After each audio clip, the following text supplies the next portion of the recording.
Hi, welcome everybody. Today I want to talk to you about Vlookups and Hlookups. This is something that is very useful and important when dealing with Excel, especially with tables. So what I have here is a set of data that I just made up. It's referring to this month and it has P&L for each day. Now, a useful way for you to use a VLOOKUP in a set of data like this is, for example, if you want to know the P&L for a certain day.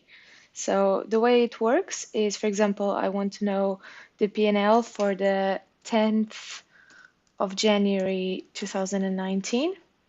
And the way I can look at it is I start a function, I do VLOOKUP, I do the value that I want to look for, which is this one, and then I select my whole table.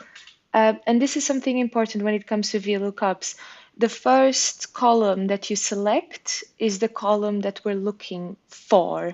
So my lookup value is a date, so I need to make sure that the first column on my array table is the date. So I select the whole thing,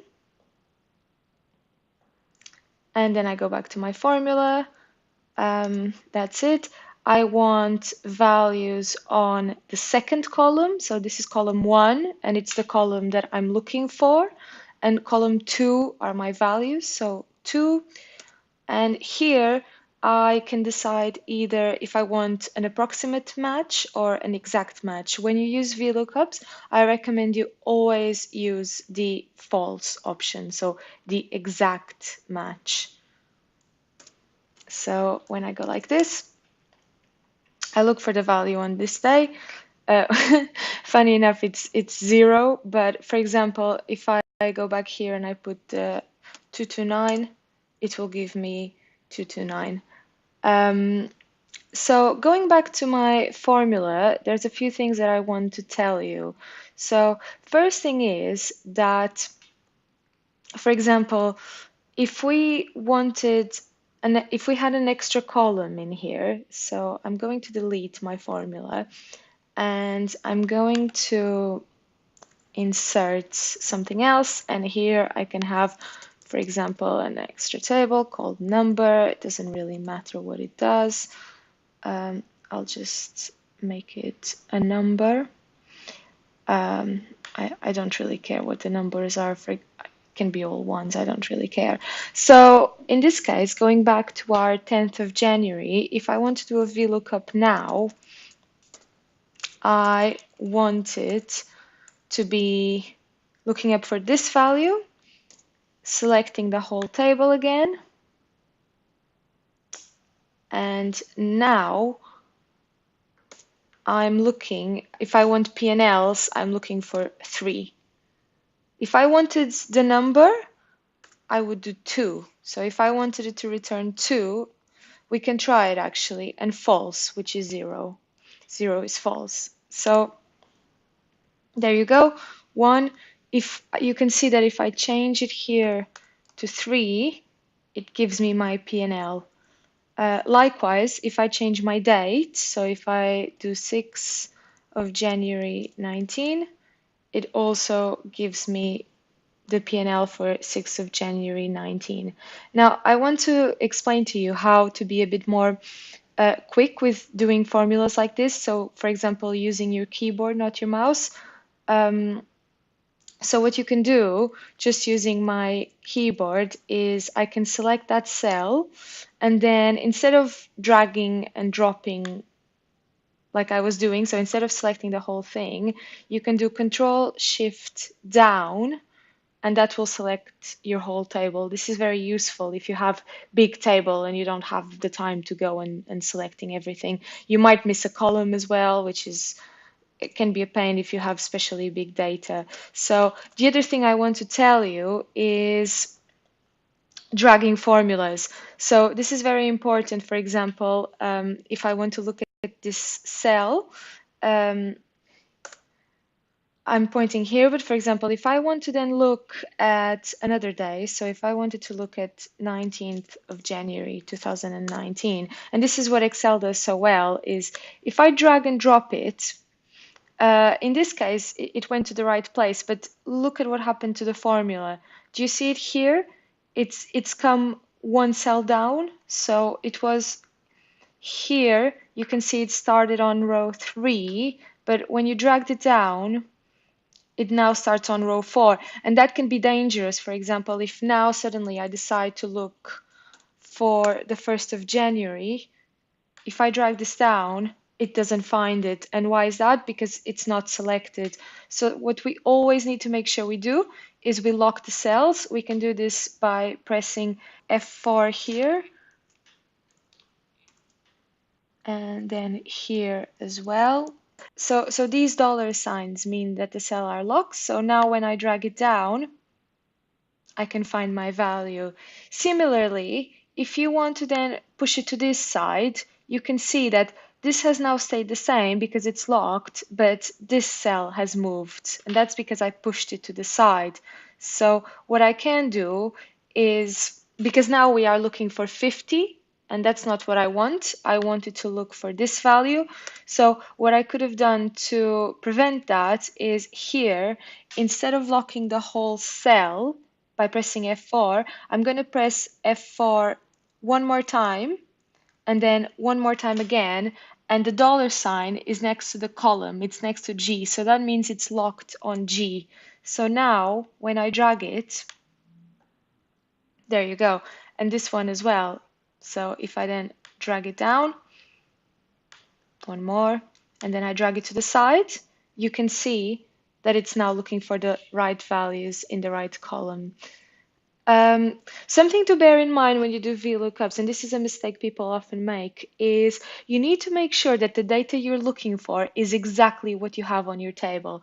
So, for example, if suddenly, for example, I'm with an American colleague and they insert the dates the other way around, so they would say January 5th, 19, and if, for example, I didn't format my data or my Excel is not expecting, it can't find it because it doesn't recognize it like that. So you always need to make sure you have consistency. That's very important when working with Excel, is consistency.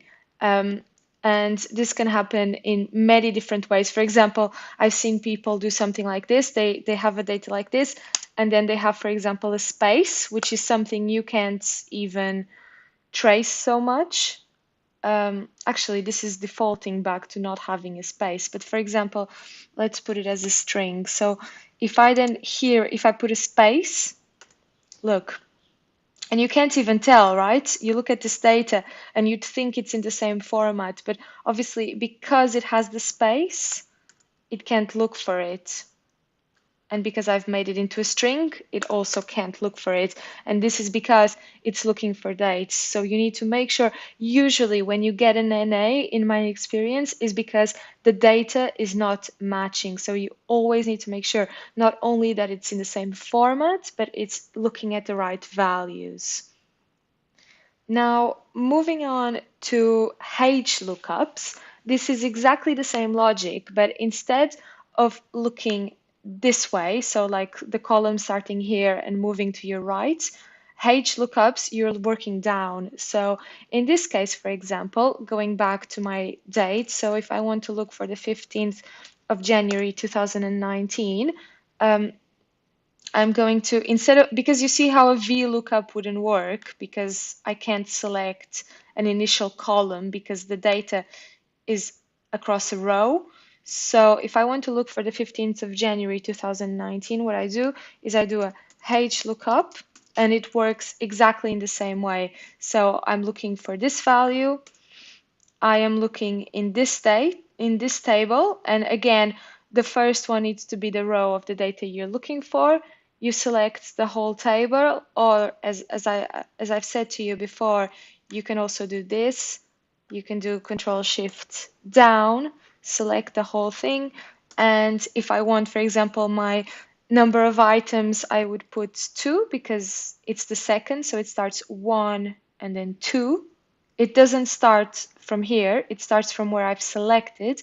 So 2 and false, as I recommend you always do.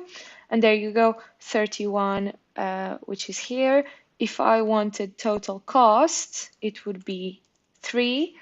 Now, if I'm not for example, if I'm not interested in total cost, I can, to make it quicker, I can just select this array and then look for it. However, if I want to look for total cost and it's not selected, it's not going to work.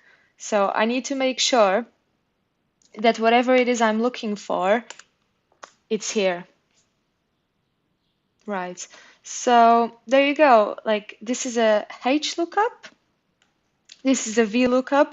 I think the main things to get from this tutorial is that V looks from a column to its right, and H looks from a row down, and it's very, very important that the data you're looking for matches. It's also important to lock cells, because one of the things we like about Excel is the opportunity to drag formulas. So again, as I've repeated on the VLOOKUP, if I drag this down, it won't recognize it. And why is that? Because it's shifted down. So I want to make sure that my array is where it needs to be. And the way I do that is I select my array and F4, I lock it, and I also lock my cell by, see, for example, if I just press F4 here, what happens is if I drag it down, it gives me the same value. So it doesn't give me the correct value. And why is that? It's because it's looking here, because I've locked the whole thing. So the reason why I only lock C is because I wanted to be able to go 9, 10, etc. So I just want the $sign to be next to C, so that when I drag it down,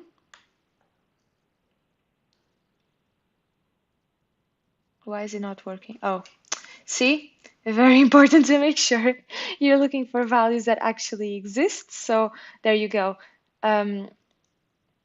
Yeah, so there you have it. If you have any questions, please do not hesitate on putting them down below. I hope this is helpful. I hope this teaches you something perhaps that you didn't know, and I'll see you next time.